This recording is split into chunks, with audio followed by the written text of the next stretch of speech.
दोस्तों, आज की कहानी है निर्मोही पिता ने कच्ची उम्र में बेटी की शादी करके उसे विधवा बना दिया। कहानी पसंद आए तो वीडियो को लाइक एवं सब्सक्राइब जरूर करना। पुष्पा की सारी दलीलें एक एक करके व्यर्थ हो गई थी। सुरेश जी अडिग थे कि उन्हें तो आश्रम जाना ही है, चाहे कुछ भी क्यों ना हो जाए। अगर ऐसा ही है और तुम्हारा जाने का मन नहीं है तो मैं अकेला ही चला जाऊंगा। अपना अंतिम हथियार फेंकते हुए उन्होंने कह ही दिया था।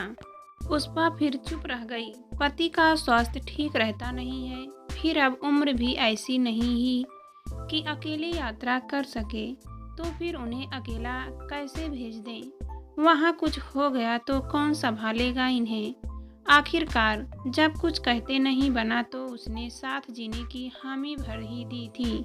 ठीक है, अब तैयारी करो, मैं तो अपना सामान पहले ही जमा चुका था। सुरेश जी ने फिर बात खत्म कर दी थी। पुष्पा की सारी दलीलें एक एक करके व्यर्थ हो गई थी। सुरेश जी अडिग थे कि उन्हें तो आश्रम जाना ही है, चाहे कुछ भी क्यों ना हो जाए। अगर ऐसा ही है और तुम्हारा जाने का मन नहीं है तो मैं अकेला ही चला जाऊंगा। अपना अंतिम हथियार फेंकते हुए उन्होंने कह ही दिया था। पुष्पा फिर चुप रह गई। पति का स्वास्थ्य ठीक रहता नहीं है, फिर अब उम्र भी ऐसी नहीं ही कि अकेले यात्रा कर सके, तो फिर उन्हें अकेला कैसे भेज दें। वहाँ कुछ हो गया तो कौन संभालेगा इन्हें। आखिरकार जब कुछ कहते नहीं बना तो उसने साथ जीने की हामी भर दी थी। ठीक है, अब तैयारी करो, मैं तो अपना सामान पहले ही जमा चुका हूँ। सुरेश जी ने फिर बात खत्म कर दी थी। ऐसा नहीं था कि पुष्पा पहली बार ही आश्रम में जा रही थी। वहाँ तो वे लोग पिछले कई सालों से जा रहे थे, पर इस बार सुरेश जी तय किया है कि अब वहीं रहना है। आश्रम की आजीवन सदस्य लेंगे वे, और इस बात को कई बार कह भी चुके थे। देखो, हम लोगों का गृहस्थाश्रम का समय अब पूरा हो गया। भगवान की कृपा से सारी जिम्मेदारियां भी पूरी हो गई। बेटे अपने सेट हो गए, शादी ब्याह कर दी, बेटी भी ब्याह दी। अब हमें सुरेश जी वाक्य पूरा करते पर बेटी शब्द के बाद उन्होंने क्या कहा, पुष्पा के कान मानो सुन्न होकर रह जाते। एक ही शब्द दिलो दिमाग तक ठक ठक करता रहता। बेटी, बेटी, हाँ बेटी ही तो है, नंदिता, नंदी, जैसे अब सब लोग नंदी के ही नाम से पुकारते हैं। और बेटी का करुण दयनीय चेहरा फिर आंखों के सामने घूमने लगता। देर तक वह उसे ओझल नहीं कर पाती। नंदी उनकी बेटी नाजो पली दोनों बेटों के काफी समय बाद हुई थी, तो वह अब तक नन्ही गुड़िया सी ही लगती ही। हाँ, अभी कम उम्र की ही तो थी, पर यहाँ भी सुरेश जी की ही जिद थी कि नौकरी के रिटायर होने से पहले बेटी को ब्याह देना है। मुश्किल से तब हाई स्कूल ही तो पास कर पाई थी। पढ़ने में इतनी कुशाग्र, कितना मन था उसका आगे पढ़ने का। पिता के सामने तो उसकी बोलती बंद हो जाती थी। बस माँ से ही जिद करती, माँ बाबूजी से कहो ना मेरा ब्याह की इतनी जल्दी ना करे। इतनी जल्दी तो तुमने भैया लोगों के भी ब्याह नहीं किए, मुझे पढ़ने दो ना। कितना कहा था पुष्पा ने। तब सुरेश जी पर वे उल्टे उसी पर बिगड़ पड़े थे। तुमने ही तो बेटी को सिर पर चढ़ा रखा है। अरे इतनी बार कह चुका हूँ कि नहीं है हैसियत मेरी लड़की को आगे पढ़ाने की, और फिर 4 जमातें आगे पढ़ भी गई तो कौन सा तीर मार लेगी। आखिरकार उसे ब्याह कर ससुराल ही तो जाना है। फिर अभी तो लड़के वालों के यहाँ से रिश्ते भी आ रहे हैं। फिर कहाँ मैं सबके दरवाजे हाथ जोड़ता जाऊंगा। आखिर मेरा भी तो कुछ ख्याल करो कि गृहस्थी के जंजाल से मुक्त होकर 2 घड़ी भगवान का नाम ले सकूं। गृहस्थी जंजाल बंधन, सुरेश जी के ये शब्द नए नहीं थे पुष्पा के लिए। अब तो खैर नौकरी से मुक्त हो चुके हैं, पर वह तो प्रारंभ से ही ऐसे शब्द उनके मुंह से सुनती आ रही थी। और इस आश्रम की सदस्यता लेने का भी उनका निर्णय काफी समय पहले हो चुका था। खैर आनन फानन में बिटिया ब्याह दी। अब तो बाद में पता चला था दामाद मैंग की बीमारी का, अरे पीलिया ही तो है, कुछ भी कह लो, हेपेटाइटिस भी सही, पर ऐसी बीमारी कोई गंभीर रोग नहीं है। पता नहीं कोई और गंभीर रोग था या नहीं, पर शादी के 6 महीने बाद ही बेटी विधवा हो गई। नंदी पुष्पा का कलेजा फिर से मुंह को आने लगता। खबर सुनी थी तो उसी समय उसे गस आ गया था। बदहवास सी फिर बेटी की ससुराल भी आ गई, सफ़ेद विधवा, और खुले केस में पथराई आंखों से उसे देखती। नंदी उसके तो मानो आंसू भी सूख चुके थे। क्या यही उसकी गुड़िया थी? नाजों में पली माँ उसके गले से लगकर नंदी का वह चित्कार भरा स्वर अभी भी दिल दहला जाता है। पता नहीं कैसे रहेगी बिटिया यहाँ पर। उसकी सास ने तो 2 टूक निर्णय उसी समय सुना दिया था।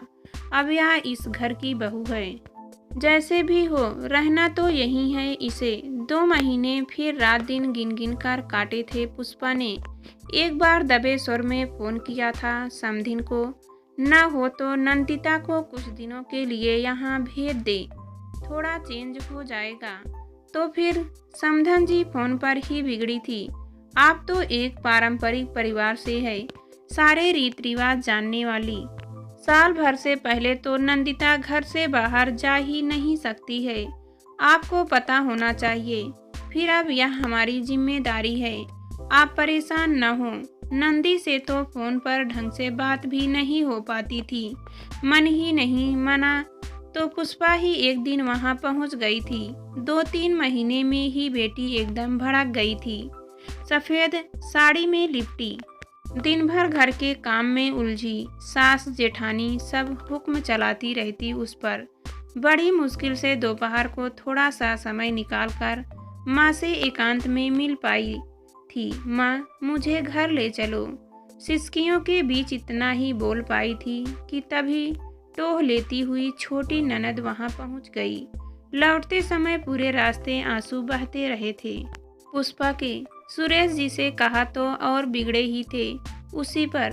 तुम्हें क्या आवश्यकता थी वहां जाने की? हमने अब कन्यादान कर दिया है, बेटी ब्याह दी है, अब उसका सुख दुख उसी घर से बधा है, समझी? पुष्पा की आंखें और पथरा गई थी। कैसे बाप हैं, वहाँ बेटी तिल तिल कर मर रही है और इन्हें कोई दुख नहीं।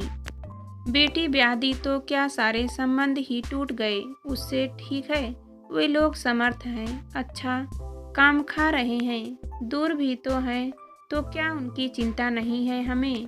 बेटी भी सुख से रहती है तो और बात थी, पर यहाँ तो पहाड़ जैसा दुख टूट पड़ा है उस पर। अब हम उसे सहारा नहीं देंगे तो कौन देगा? फिर इन सब जिम्मेदारियों से मुंह मोड़कर हम आश्रम में कौन से भगवान को खोजने जाएंगे? हाँ, सुबह 6 बजे ही की ट्रेन है। सोचा तो यही है कि अब लंबे समय तक वहीं रहा जाए। तैयारियां हो ही चुकी है। सुरेश जी शायद फोन पर किसी से बात कर रहे थे। पुष्पा को याद आया कि तैयारी तो उसे भी करनी है। बेमन से कुछ कपड़े बैग में इकट्ठा किए। सुरेश जी तो अपनी आध्यात्मिक पुस्तकें साथ रखते थे, बस गाड़ी चली तो सामान निकाल लिया। पुष्पा चुपचाप खिड़की से बाहर देख रही थी। पहाड़, पेड़, नदी, सबके बीच उसे नंदी का करुण चेहरा ही दिखाई दे रहा था। जैसे बेटी चीख चीख कर कह रही हो, माँ मुझे अपने पास बुला लो। माँ कहाँ दूर भाग रही हो मुझसे?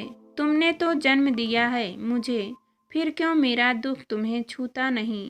घबराकर आंखें मूंद ली उसने। इस प्रकार पीठ फेर लेने से जिम्मेदारियां थोड़े ही कम हो जाती हैं। बहन जी, यही तो कहा था नंदी के स्कूल के हेडमास्टर ने। नंदी उनकी प्रिय छात्रा रही थी।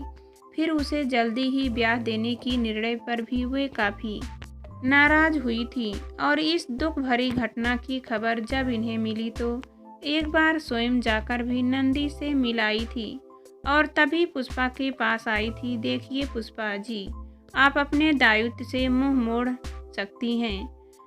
नंदिता एक मेधावी छात्र रही है, उसे यहाँ बुलाए। मैं उसके आगे की पढ़ाई का प्रबंध करूँगी। उसे अपने पैरों पर खड़ा होने दीजिए। आप स्वयं सोचिए कि किस दुर्दशा में जी रही है। वह उस दिन खुलकर पुष्पा ने सुरेश जी से कहा भी था। आपके दोस्त हैं निर्मल जी, उनकी बेटी की ससुराल में नहीं बनी तो यहाँ बुला लिया है। अब पढ़ा लिखा रहे हैं। पर हमारी नंदी तो नीलिमा जी कह रही थी। नीलिमा जी, आखिर तुम्हें हो क्या गया है? हमारे यहाँ के रीत रिवाज सब भूल गई तुम? दूसरों की बात और है, पर हमारे यहाँ जब बेटी ससुराल जाती है तो फिर ताउम्र वहीं की होकर रहती है, समझी? अगर तुम भूल गई हो तो मैं याद दिलाऊं। क्रोध में सुरेश जी की आवाज़ कांप रही थी। पुष्पा अपने आंसू पीकर रह गई।